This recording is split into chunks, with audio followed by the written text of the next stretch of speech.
Long one forward from here now. Sioposinwe has peeled off a marker. Sioposinwe still going. We're going to cut the ball back. Sioposinwe's ball played in into the back of the net. Hilda Tolagele Makhaya has found the back of the net. This morning on Media and Society, Banyana Banyana have won their first Women's Africa Cup of Nations last night in Morocco. So this morning we ask, did the champions of Africa receive adequate media attention?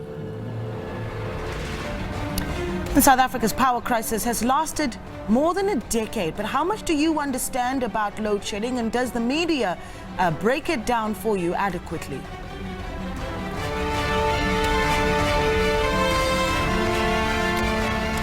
Well, hello and welcome to Media and Society on SABC News, independent and impartial.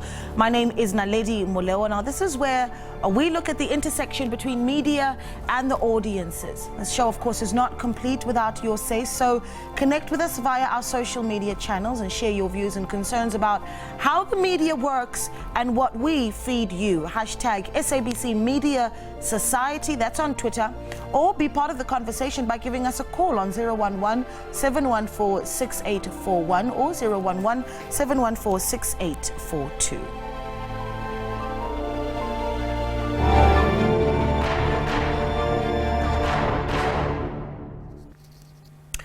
So, Banyana Banyana won the Women's Africa Cup of Nations last night. It was beautiful to see. But since the start of their campaign, the country's women's football team has enjoyed extensive media coverage. They even trended a few times on social media, especially after qualifying for the World Cup last week. Banyana Banyana would often do well, but media coverage hasn't always been this extensive. I feel like there's something lacking in terms of media. I feel like, yes, not everyone does follow Banyana Banyana, but that doesn't mean the media should lack on reporting on that. But it's, to some extent, they do report, for instance, for the fact that some people know that Banyana Banyana is playing AFCON. Because most of people didn't follow, even me, I don't follow Banyana Banyana. But yeah, I know they are through the finals. I don't think it's getting enough coverage, and we think the women are not being treated fairly on this matter. If it was Bafana, there would be even the promotional, the specials, and there will be too much coverage. With Banyana Banyana, it's small part in the news only. Well, I think they still need more, yeah, because they should be pushing it on social media and everywhere, like advertising it. There's not enough media coverage. They don't have any support or anything at all from the media. Honestly speaking, if you check, most of the Bafana players play for PSL, but we don't really know what's going on in the Women's League. And Banyana Banyana has been like winning, you know, and they've been playing. I feel like the ladies need more support in terms of like video coverage. And I think media does, it's just that time slots, there's a lot we don't know behind the scenes, what's going on. But I believe that Banyana Banyana does deserve more coverage. We are going to celebrate Banyana's success and their extensive coverage this year, and joining us to do so is Janet Whitton, who is SABC News' sports researcher. We're also joined by sports broadcaster Itumeleng Banda from Power FM, Itumeleng, correct? Yes. Good morning, ladies. Thank you so much for joining us. Pleasure. Janet, I want to start with you before we even get into some of the nitty-gritties around how the media has been fair or not fair towards Banyana. Your reaction last night? You know, I was quite nervous watching the first half. Yeah. The first half was kind of tight, and they were both playing very tight football, and nobody was being able to pass very well. It was at halftime I was thinking, how are they going to pull this out? But they really did manage to pull it out. Desiree Ellis obviously gave them a good talking to, and they managed to actually stretch the game and play the kind of game that they are capable of playing. Hitting those balls down the channel. Hilda Makhai's 2 goals, I mean, fantastic. Jermaine Sioposinwe again doing what she's so good at. It was wonderful to watch, and the celebrations after. They deserve this, you know. This is a long time coming, a really, really long time coming. Yeah, and I think there was a sense, though, before the final that this is how it was going to go. There was optimism around our girls doing really, really well. Your feelings last night, Itumeleng? I was very excited. I think just looking at it, I was nervous, of course, but I had to think about the game that we played up against Nigeria. And I was just like, if they bring that performance to the field, then there's no way in which we're turning back, and there's no way we're coming back to South Africa without the converted prize. And that's exactly what happened. Yeah. I mean, the girls stepped up to the occasion. They know what they were there for. I think from the beginning, they already knew that this is what we want. We know the mandate. We've already ticked off the other boxes. This is the last hurdle. Yeah, I'm interested to see how the media unfolds or unpacks this victory today, right? Because it was quite late last night when the match ended. News 24's headline says, AFCON champs Banyana hope the streets are going crazy in SA, quoting them saying, "We can't wait to come home." And I wonder what you make of that headline and many others, that it's almost as if their victory and the discussion is centered around whether or not they're getting attention over the victory itself. Janet? I think they are, and they will get attention over this victory. I mean, we've seen that in the last week. You mentioned earlier, since the qualification for the World Cup, the media coverage of them and the celebration of the team kind of stepped up quite dramatically. They're coming home tomorrow, and I think that they will get that attention. They will get the accolades that they justly deserve. The problem is that it's a week's worth of accolades and attention that they justly deserve. Yeah. They should be getting more than that. Yeah. But do you agree that this year was a good year for media coverage for Banyana?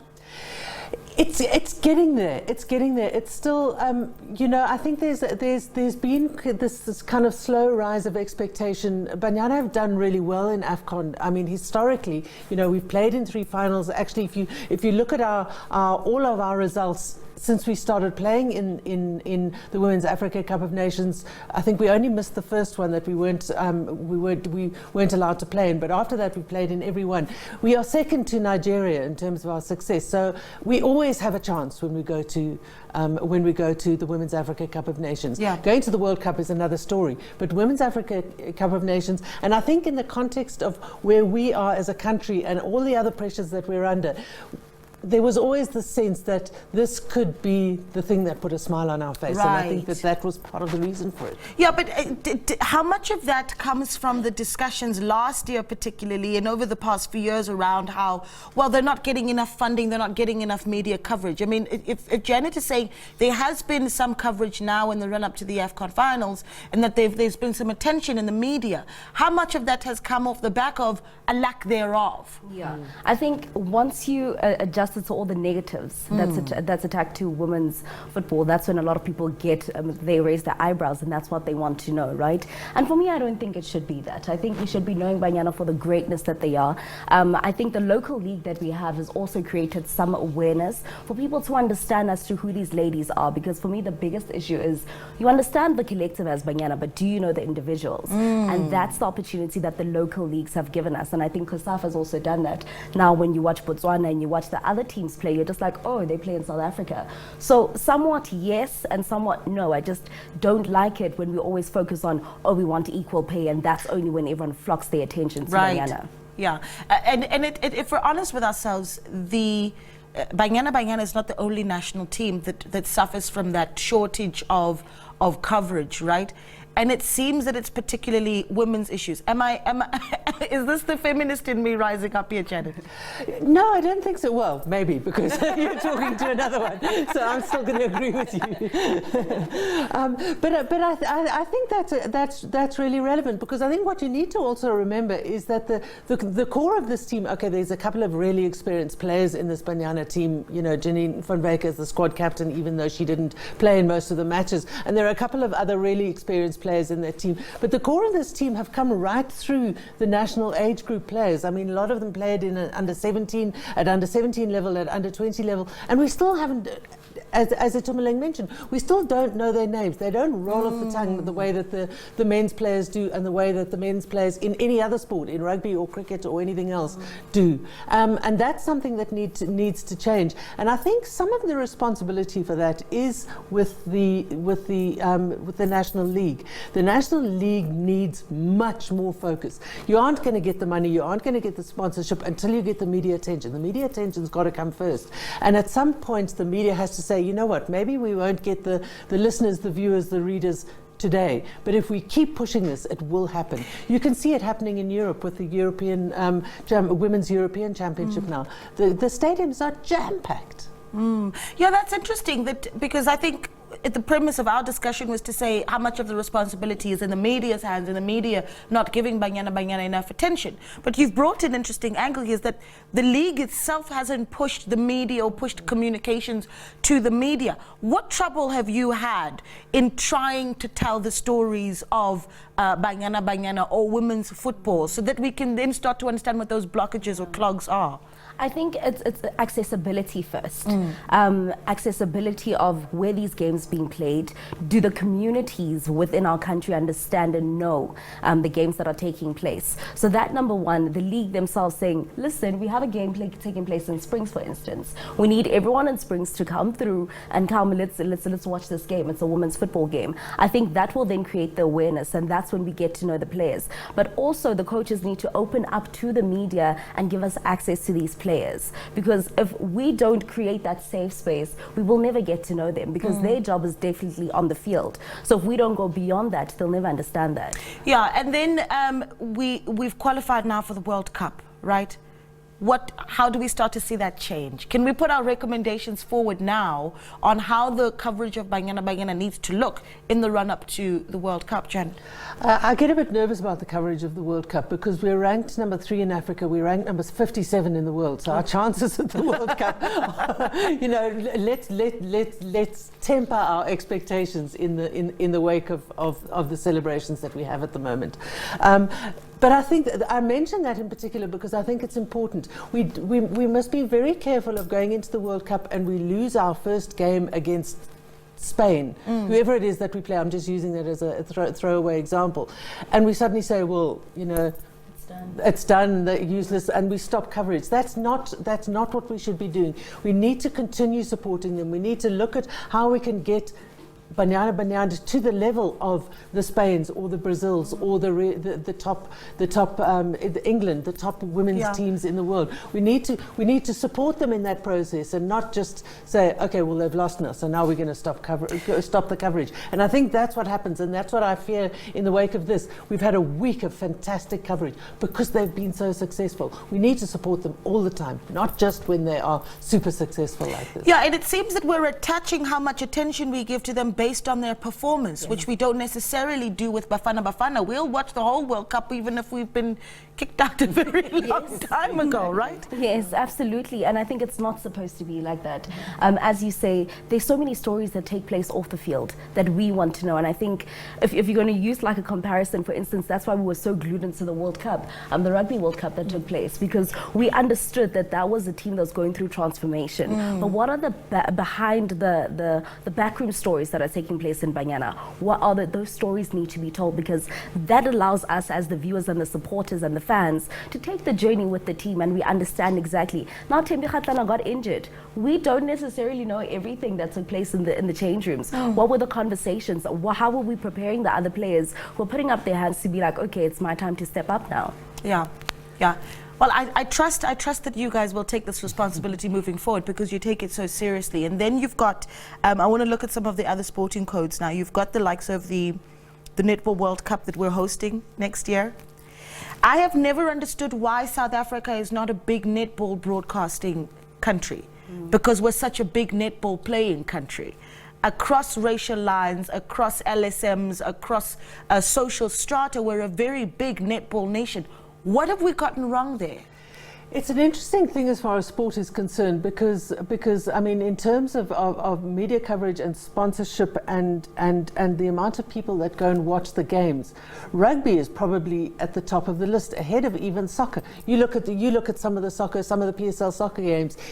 The stands can be quite empty. The viewership figures are obviously also very high, but it doesn't correlate. The number of players that play doesn't correlate with the number of players that support. And netball suffers in that context. Netball is by far the dominant women's sport, and it's the sport that women play from the age of 7 when they go to school, and just about every school in the country plays netball. Right. And it's one of the few sports that you can say that about.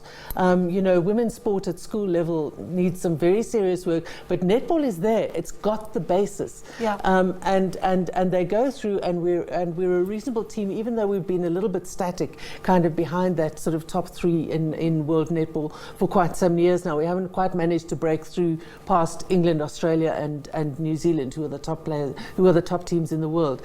But that doesn't correlate into support. And when they do put the matches on TV, first of all, I don't think that there's enough publicity about the fact that you can watch them. Right. And I think that's where it needs to happen. We need to kind of push the support for them. I think hosting the Netball World Cup is going to make a big difference. I think it's going to bring a focus, and it's going to bring support to it, and it's going to bring exposure. Far more than it is at the moment, but unfortunately, netball is played by women and it's watched by women, and there's your key. You want to step in? I just wanted to say, but also accessibility as to where we watch these games. It's only now that we know that the public broadcaster has come on board for the World Cup, and that allows other people to watch them. But in the past, for you to watch, you actually have to have access to various watching platforms, right? And that's a bit tricky. So a young child in Matatiele will probably not get to watch netball, and they don't know that that's actually a career that one can take. Yeah, listen, I wonder how much of this has to do with the sponsors, right? Yeah. Who's putting money into what sport, into women's sports, and why some of those decisions are made. But we'll continue with that discussion and take it there after this. Stay with us.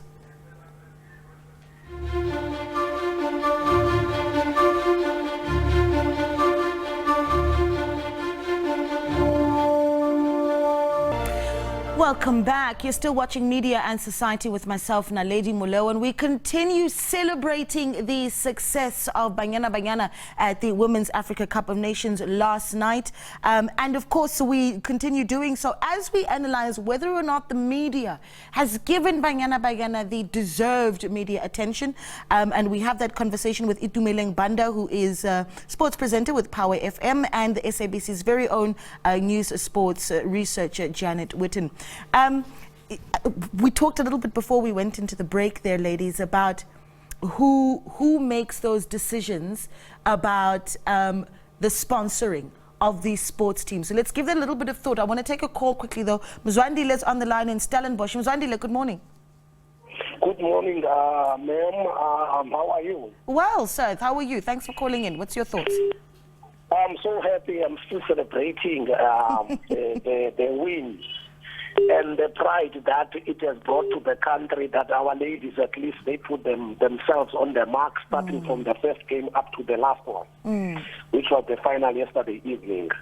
I'm very proud of them, very proud of them. They are ladies, you call them Imbokodo, because they represent women, yeah. Lalela, one question for you, Mzwandile. What about the media? Were you happy with how the media is treating them? To tell you, let me be honest. The media was not that much on the ladies compared to the World Cup of men and also the AFCON from men. Looking at the radio stations, you just get only during the sport program, not hearing them on the lips. And also, I wasn't happy with the way in which we were promoting the support of these women in the country by the media, because this was said before, when we play such games, we need to wear our T-shirt in support. We need to wear our soccer shirt so that we can support them. Everyone can see that the country is in competition, of which is something that was very rare. From the starting of these games up to the last game, which was final yesterday. Yeah. And also throughout the country, there were no television, or there was no television views where they will show people on the parks or wherever they gather together to watch or preparing to watch the game. Yeah, the viewing parties. So, I get what you're making. Party, right. Yeah, Mzwandile, thanks for calling in. Thank you so much. Tsepo's on the line in Johannesburg. Tsepo, good morning to you. Good morning. How are you? I'm well. How are you? I'm good, thanks, man. What's your thoughts? Yeah, I just want to say congratulations to Banyana Banyana. You know what? We've been waiting for this. They really made us proud, you know. I mean, from start to finish, they did a great job, you know. They really did. They really did. Yeah, we watched soccer from the beginning up until the end. Even though after the second goal, you know, they tried relaxing, but I'm telling you, we went for it. Go for it, Bafana. Banyana Banyana, go for it, Banyana. Tapo, let me ask you something. Are you happy with how the media covers Banyana Banyana? Would you like to see more? Would you like to see more of Banyana on screen? You know what? I would like to see more. I'm not happy. It wasn't enough. I would like to see more. Yeah, that's interesting, Tapo. Thank you so much for calling. So we had the Voxies earlier where we went out into the streets and we asked people, and there's a consensus. It seems that the demand for women's sport from the viewers is there. It is. It definitely is, and it reminds me of the first World Cup that we qualified for, because that's when we were watching. You know, even though we got knocked out of the first round, but we actually were watching to see as to what we're going to make of this. And people want to see these women. It's just that they don't have the means to watch them. As I said, that I believe that the rights for women's sports should be free, and that's how we bring in the numbers, and that's how the sponsorship can come in. That's how we can get these players to be paid, because a lot of women's sports in the country is still seen as amateur sports, which that for me is a problem. I do absolutely agree, but I do think the public needs to take a certain responsibility as well, because from a media company point of view, they look at numbers, and they're going to look at when Bafana play, they have X number of viewers, and when Banyana play, they have less than that. So they're saying, well, you know, the demand is not there. So the demand needs to stay there. And the people who we interview on the streets and who say we're not seeing enough of them, when we do put them and when we do manage to get them on TV, they must watch. Yeah, I had someone put up a status yesterday that said, if you've never watched Banyana, don't watch tonight. You might just jinx them. Which was very, very interesting. But let's get into the issue of sponsorship, because now we've talked about the media's responsibility, the broadcaster's responsibility, and the viewer's responsibility. But what about the sponsors? I wonder if sometimes the sponsors don't understand that they can still be the same brands that sponsor Bafana. You know, I wonder if the fear is, oh, because it's women's football, can we use a beer brand to sponsor?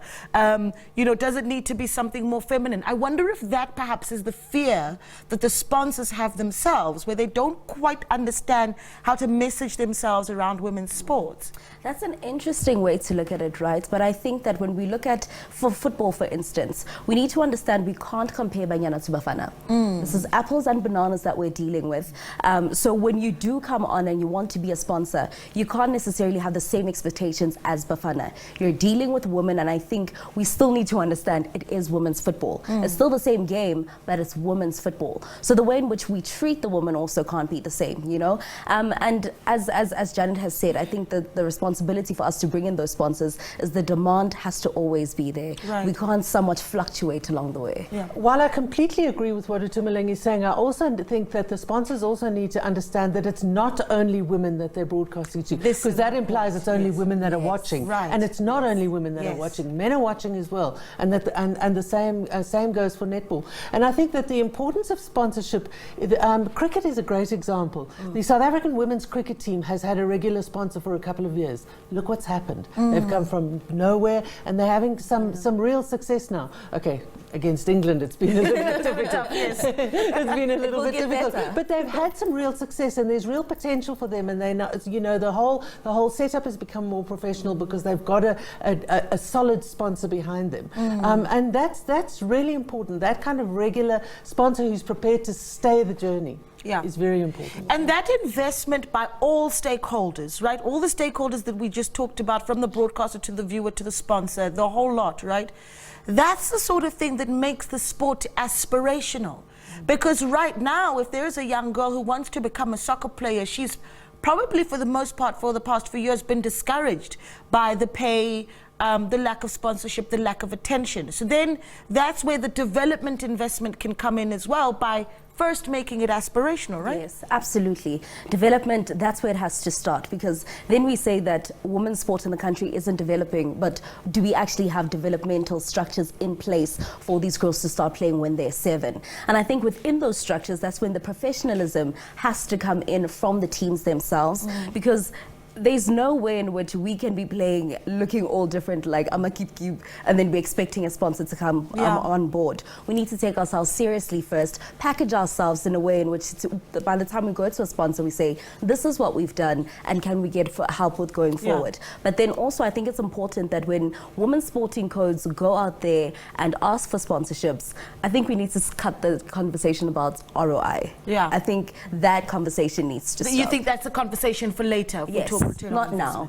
Okay, well, then we're talking a long-term investment. That's essentially what we're saying. We've got Boyce on the line in Soweto, right? Boyce, good morning. Good morning, ma'am. How are you, ladies? We are fabulous. How are you? Fine, thanks, man. I just to raise up that flag for South Africa. Thank you. For the ladies, I think now when they come back, we need to make a match with the boys to see who are super. They did a wonderful job as superb for South Africa. I think more coverage is needed for them. No, Yes, boys, yes. and you would watch. This is the thing. So, did you watch last night? If there's and how often do you watch Banyana Banyana? Most of the games I'm watching. Last night I had to sacrifice not sleeping, but watching. They were doing their thing.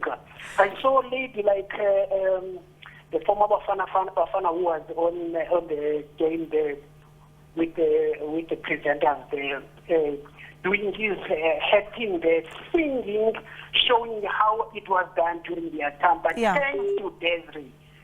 The thing that she was planning to do during her heydays, but now a dream has been made. And you know, thank you so much for calling. Thank you so much for calling. You know, Itumeleng was saying earlier that we don't know the individual players, but the name Desiree Ellis, we know very, very well. We've got Mzege on the line. Mzege, good morning. Morning, ma'am. Yes, thank you for calling. What are your thoughts? I'm so happy. I just want to sing a little bit. Sanbunga Banyana, Sanbunga, Sanbunga Banyana, Sanbunga, Sanbunga Banyana, Sanbunga, Lemi Sebezino,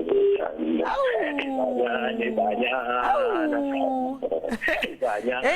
I can't even harmonize with you. I would, Ngosia. Thank you so much for calling and for bringing, you know, the vibe, really, that we should be bringing and we will be bringing our girls home with, right? Are you optimistic? The World Cup is coming. Can we do better? I do think that we can do better, and I think that with solid support behind them, if we give them the support that they actually need in the lead up to the World Cup, we've got a few months before we need to worry about that. But we mustn't. I think what we need to be careful of as a country, and this includes SAFA and it includes CAF and it includes everyone else. Don't leave it now until a month before the World Cup and then start organizing things. We need to actually keep supporting them now. They need to play. They need to get whatever it is that they need to get. They need to get the money to play the development camps, and we need to support them. We as media and we as supporters need to support them all the way now through until the World Cup next year. Stunning. Itumeleng, thoughts? Absolutely. It can't stop now. It can't be just a week of celebration. By the time we depart or Tambo and then everyone just goes into their little bubble and then we're like next year we're just like, oh, okay, gonna World Cup year. We can't do that. I think it needs to be SAFA also taking the responsibility. I think throughout the whole AFCON tournament, what I've seen is that so many little publications have come up. People have started Twitter spaces, people have started blogging, and I think that needs to continue. The appetite needs to stay there. Let's get to know the individuals behind the whole team, because that's what makes it more exciting, and that's how we understand the story of the unit. Well, with you guys in the industry, I trust it'll happen. Ladies, thank you so much for coming through. Thank you. An absolute pleasure. Itumeleng Banda, who is a sports presenter with Power FM, and the SABC's very own news sports researcher, Janet Whitton. You're watching Media and Society. Let's take a break. More on the other side of this.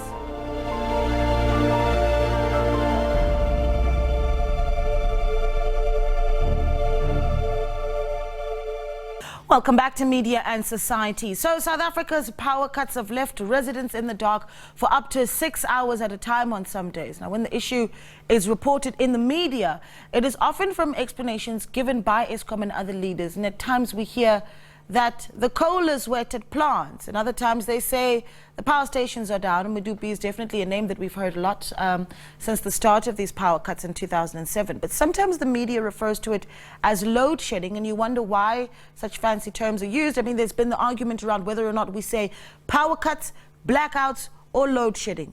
Is the media doing justice in breaking down South Africa's more than a decade-long power crisis? And do South Africans understand what is really going on based on what journalists report to them? This is what people on the streets had to say. Part when the load shedding will be, it's like it excites them to say the load shedding is coming tomorrow or 5 days, especially if they say stage 6, so they put it in caps, so they don't tell us what is causing stage 6. Why are we always having a load shedding in South Africa? Why is this thing of load shedding not becoming to the end? Because we're always experiencing load shedding, the stages keeps on increasing. So according to me, I don't think they're doing enough. I don't think the media is doing not nearly enough as to what is going on with the real cause of load shedding.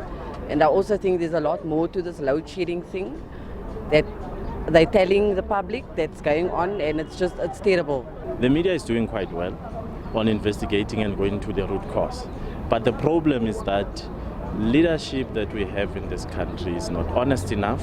They are not educating the people, that is the citizens. We are not educated in any way whatsoever when it comes to ESCOM, the load shedding. And on the day that Banyana Banyana plays, there should not be load shedding. As we all know, the telecom issue, the ESCOM issue, pardon me, it's very deep and it's very serious. You know, from the little that we hear, it's a really serious issue, and we are not being told everything that is happening. So no, we are not being given the information that we need to hear. Well, those are South Africans saying they don't feel they're being given enough information around what is happening at ESCOM and what is going on behind the load shedding. But to talk about this, we are joined by Mr. Velemseni Mtiani, who is a SABC specialist researcher. We're also joined by energy expert Jose Moloshe, who is joining us via Zoom. Jose, good morning to you. Thanks for your time. And Velemseni, good morning to you as well. Good morning. All right, let's start quickly. Good morning. Let's start quickly with you, Velemseni, because you're here in studio. You hear those voxes.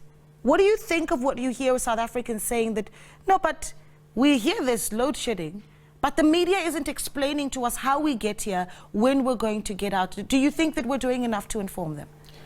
Well, I think the first thing to look into is that perhaps the media itself does not really have answers, or they do not know what's really going on behind the scenes. Because as you have rightly mentioned, there are many reasons that have been given as to the cause of load shedding. If it's not the wet coal, there are breakdowns. If it's not the breakdown, there's a strike. If it's not a strike, we simply just don't have enough. The weather is not okay. But sometimes, even during summer, in the seasons where there is supposed to be less demand for the power, but we still experience load shedding. We do not know. I would say we only report as we are given by those who are in charge of ESCOM. So that's the first thing. And the second thing is that there is no honesty in terms of those who are leading this country, in particular in relevant portfolios. They are not, from 2007, we've been given another reason. There was more demand than the ability to supply. Then there was now the new power stations that were built, but even those power stations that were built are still being told. The current CEO has rightfully put it that we need about 4,000 to 6,000 megawatts going forward. But the question is, how far are we with bringing that 4,000 to 6,000 megawatts gap that is needed to make sure that there's an end of load shedding? As media, we are actually chasing the shadows in terms of getting to the root cause of the problem. Yeah, as the media, we're chasing shadows. So that means when South Africans are in the dark and we're the ones that are supposed to give them answers, you're saying that for the most part, the media doesn't quite know the full story. That's quite concerning, what you're saying. I'm going to come to our guest, Ms. Moloshe, and I saw you earlier as I said your name. You were shaking your head. Perhaps give me the correct pronunciation of your name so that we don't upset you on air. And as an energy expert yourself, do you agree with the point that Velemseni is making, that we really only get information when there is that press briefing, and that we could be given more. Good morning to you, and good morning to the listeners. The name is Jose Muleshe. Jose pronounced like the Khadebe. I think that in terms of the media and access to information, it's very much sometimes based on whether there's a current load shedding that takes place and a reaction in many instances, rather than a proactive search for information, even when there are no specific load shedding that is happening at that time. Because this load shedding challenge, not only has it started a long time ago, but it is an ongoing process which we expect will continue in the long term. So it's important to get to the root of why are we here and what are the challenges we're facing. Yeah, these bouts, I'm going to stay with you, Jose. When this bout of load shedding started, we were told that part of the reasoning why we were seeing it was because of the wage strike being blamed for stage 6 blackouts. Did you believe that? No. The load shedding was already taking place. We had, as somebody correctly pointed out, that it started many years ago, but also during the period when the strike started, load shedding, we had a capacity of almost 15,000 megawatts that was not available. And this is not due to scheduled maintenance. This is unscheduled maintenance. And then you had about 5,000 megawatts that is scheduled maintenance. If you look at the total capacity of Eskom, it's about 46,000 megawatts. So that means that almost 40% of capacity was not available. And this has nothing to do with the strike. The strike may have contributed to an extent that where there's a breakdown in a particular plant and there are not enough staff members to attend to it, but that is not the root cause of the problem. I mean, that's concerning, because the narrative, is, particularly in South Africa, had been that a large part of why we saw the beginning of this load shedding at the beginning certainly was because of that wage strike. I mean, the concerns that brings up for you, Willem Seni, about the honesty, the level of honesty that we're getting from our leaders about what's going on with our power crisis. I think just to go back into how the media has been looking into it, in terms of the proactive search of the information, you can only get information as much as the utility itself allows you to get in and get information, or you have your own people within who can give you information as to what really is happening. And we have seen that most of the time, sometimes this unscheduled power cuts, they are a result of the breakdown of some of the units that are supposed to be producing. And now what is a problem with that is that no one wants to be honest as to how many, where. We only get reaction. We get a press briefing, 1, 2, 3, 4, 5. This unit is not working, unscheduled maintenance. This one is not working, unscheduled maintenance. Coming into our leaders, we have had many reasons. And part of my concern is that we have not been able as the media to hold them accountable. We have not been able to call everyone who's a relevant stakeholder to come to account. We only mention the reasons why this time around, why this time around, why this time around. Remember, issues of sabotage. Up until today, no one has ever been charged for sabotage. But there is even a book written about Eskom sabotage. But we need to get into the nuances of what has happened behind the scenes. Who are these saboteurs? What has really happened? What are their objectives? Are they after crippling our economy, or it's a retaliation of some sort in terms of the contracts that have been cut? We need to get more information. But as I said, as the media, we can only get so much until we get to a point whereby we hold those who are in power accountable to say, come here, give us the answers. What happens as a researcher? Because when the word sabotage comes up, listen, our ears get quite pointy, right? As a researcher, you're going to go and look into it.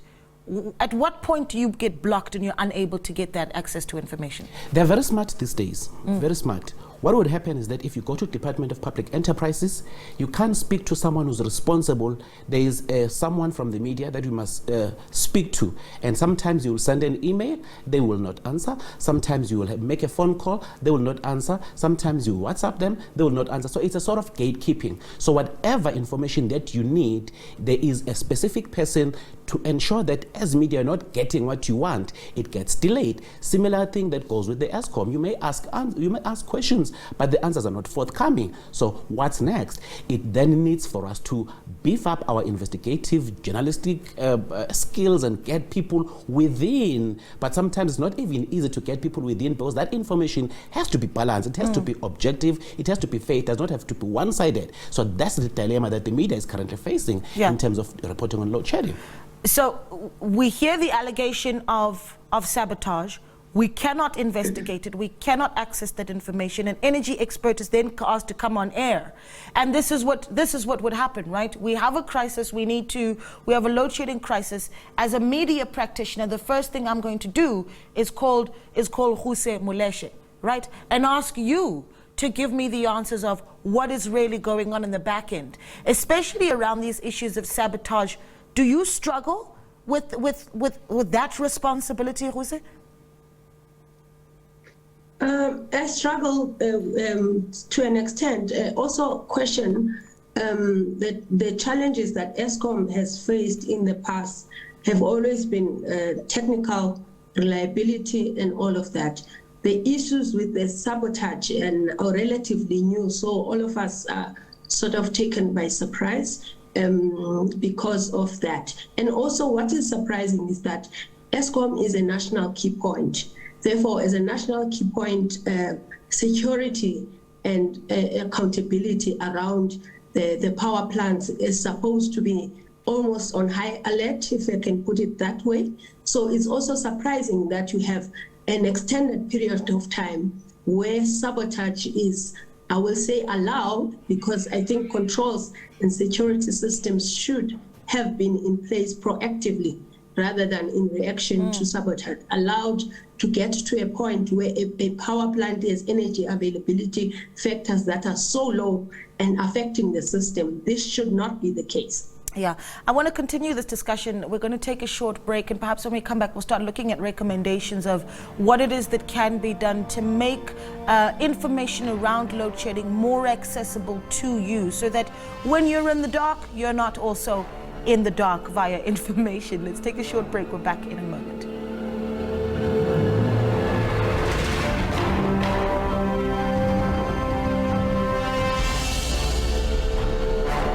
Well, you're still watching Media and Society, and we're talking about whether or not you are satisfied with how the media brings you information around load shedding. Still in conversation with Velemseni Mtiani, who is a specialist researcher with SABC, as well as Naledi Moleo, who is an energy expert, and she joins us via Zoom. We're taking a call. What is that caller's name? Lucy in Johannesburg. Lucy, good morning to you.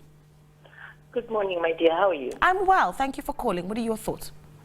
My thought is the media is not covering enough. Reason being, this is politically motivated. Every time when something happens in this country, and then there'll be load shedding stage 6, stage 7, because somewhere, somehow they are hiding something, as the gentleman rightfully said, that there is a sabotage somewhere to do away with the coal so that we can use gas. That is all. That is what I believe. Somewhere, somehow, it's politically motivated, and there's a sabotage somewhere which it needs to be thoroughly investigated. Thank you. Okay, Lucy, thank you so much for calling. I mean, those are big things that she's saying, really. This isn't a small or easy conversation. It's a very difficult one. As an energy expert, Jose, I'm gonna just get your closing thoughts here, right? What it is that you think needs to be corrected from an information sharing point of view, right? And you can talk about the various stakeholders, whether it be media, government, ESCOM itself. What needs to change?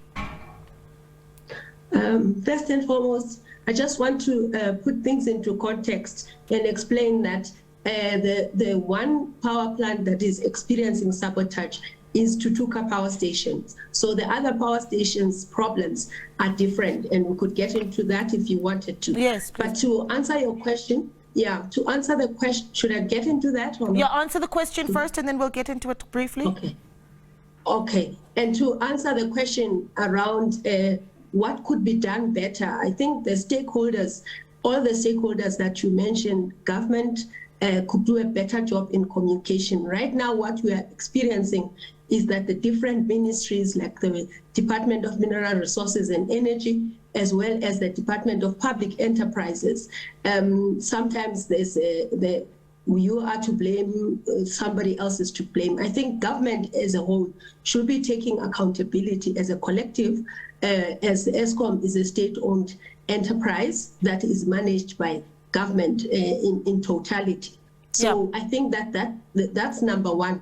Number two, an investigation in terms of investigative journalism to get to understand the issues in depth so that the communication can be much more informed. Yeah, well, I think we can have the discussion certainly around the power stations that you wanted to unpack, you know, some more on the channel, because SABC is always looking into this issue. One last caller quickly. Sonwabile, good morning to you. Good morning, madam. Thank you so much for calling. What are your thoughts? I used to work at ESCOM in East London. I was fired there in 2018. Remember the January 8 statement? Cyril Ramaphosa was there. He said we must whistleblow against corruption. I did that. But on the 29th of January, I was suspended at ESCOM. 22 February, I was given 7 dismissal. In 2020, I wrote to Cyril Ramaphosa to say to him, he must come and talk to me about load shedding. He never replied to me. Then on that scenario park funeral, I'm that guy who went on stage when they were about to take the coffins to call on Cyril. I told him he must come to ESCOM. Let's talk about load shedding. But you know what happened? There were gunmen later on my house that day coming to kill me. Sure. Sonwabile, will you stay on the line? It would be interesting to get your number and perhaps look into some of the allegations that you're making there, because that's certainly a big discussion to be had there. Stay on the line and we'll try and get your contact details. See, that's concerning. But Velemseni, let's close this off. We've heard the recommendations from Huse, who says we need deeper investigations. What is it that you'd like to see from a media point of view, or from how we get information to our viewers' point of view? I think another point is that when you look into how the different media houses have been reporting about it, they would also report according to whatever information that they have, or according to the information that they want to put out there. For instance, you would find it in the issue of those who support renewable energy and those who support coal. You would find that other media houses, they are behind the scenes pushing one narrative over the other. There's no balance. So the first thing would be the balance of the information that is out there, so that there is honesty in terms of what needs to be done. Secondly, in terms of there are wranglings between the Department of Mineral Resources as well as the Department of Public Enterprises. Those two, they need to sort themselves out so that we know exactly where we are and what are the challenges and how do we move forward. And that there's synergy in the messaging that's coming to the media and synergy in messaging that will come to the viewer then.